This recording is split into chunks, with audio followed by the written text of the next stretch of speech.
Good morning, everyone. We are the Group 3. So, our topic is all about security management. Security management refers to the systematic approach organizations use to identify, to assess, and to mitigate and monitor sa mga risks sa inyong company or sa inyong business. Say, to protect the assets including sa inyong digital systems, sa inyong data, and then sa inyong operations. So that is security management. So unsaon ninyo pag-manage in order nga inyong company is safe sa mga unauthorized nga mga people nga mo kuha sa inyong mga data or etc. So the topic is types of security system, access control, surveillance system, and lastly is the crisis and emergency planning. Next is cybersecurity. So cybersecurity is the practice of protecting sa inyong system, sa inyong networks, and also sa inyong data sa inyong company from to avoid sa mga digital attacks sa mga mga unauthorized pud nga mga personnel nga mo access or mag-cause of damage sa inyong data. Malware. So malware is short for malicious software. So it refers to a program or code designed to harm or to exploit or disrupt a computer system. Is mao ni kanang musud nga kanang malicious nga virus. Data breach. So, data breach occur when an authorized individual or person is makagain og access sa inyong sensitive nga information sa usa ka company, such as sa inyong sa inyong personal data or mga financial records ninyo sa inyong company or mga intellectual property or kanang mga stored on a system or network. So diri nila musud sila or ilan nang i-access in order nga ilang makuha ba ang inyong or makuha or makita nila inyong mga personal information. Phishing. So phishing karon is common na siya karon because phishing is a social engineering attack where attackers impersonate a trustworthy entities, like magpanggap sila or magpaila sila nga taga-bangko sila para makuha nila imuhang personal informations, like ilang magpaila sila nga taga-bangko sila, like kanang ganahan sila nga ikaw mo na nga bangko, and then pangayuon imong password dayon sa imong bangko ba or inana, like password ba sa imong credit card or details nimo para ilahang makuha dito imong kwarta nga imong gisud ato sa imong bangko.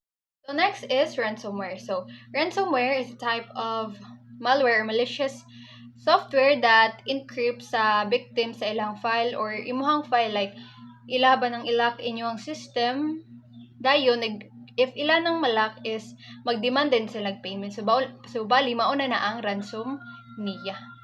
Next is distributive denial of service or DDoS. So it is an attack when multiple compromised systems, often part sa kanang mga boot bitaw, and then flood a target like a website, server or network. So the goal niya is to overwhelm resources to legitimate legitimate users that can't access sa ilang service. So next is insider threats. So insider threats involves a risk within sa organizations, like such as kanang employee ba ninyo, contractors or partners who intentionally or unintentionally cause og harm sa inyong company.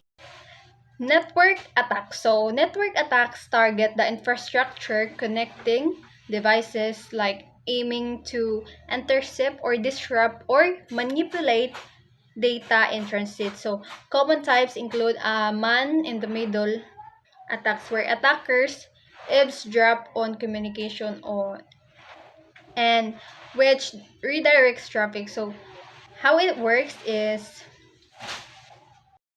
API or Application Programming Interface, and IoT is Internet of things. So, security issues arise from vulnerabilities in interfaces that connect software systems or devices. So, APIs enable data exchange like while ang IoT devices like kanang mga smart nga cameras is often have weak security due to limited resources. So, Good day everyone, I am Abigail Di Pelano and I'll be discussing about access control. So what is access control? Access control is a security method that controls who is allowed to enter or use a place, system, or resource. In simple terms, it makes sure that only authorized people can get in, while unauthorized people are kept out. For instance, using an ID card to enter a school building, a password to log into your email, a fingerprint scanner to unlock a phone, or a security card checking IDs at a gate. The purpose of access control is to protect people, information, equipment, and important areas from unauthorized access. So, here are some types of access control. First, physical barriers. These are objects or people that control who enters.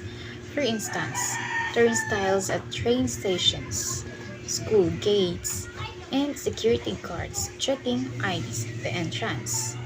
So the second type of access control is authentication systems.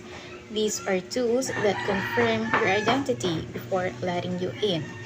For example, key cards students tap to enter a classroom or office.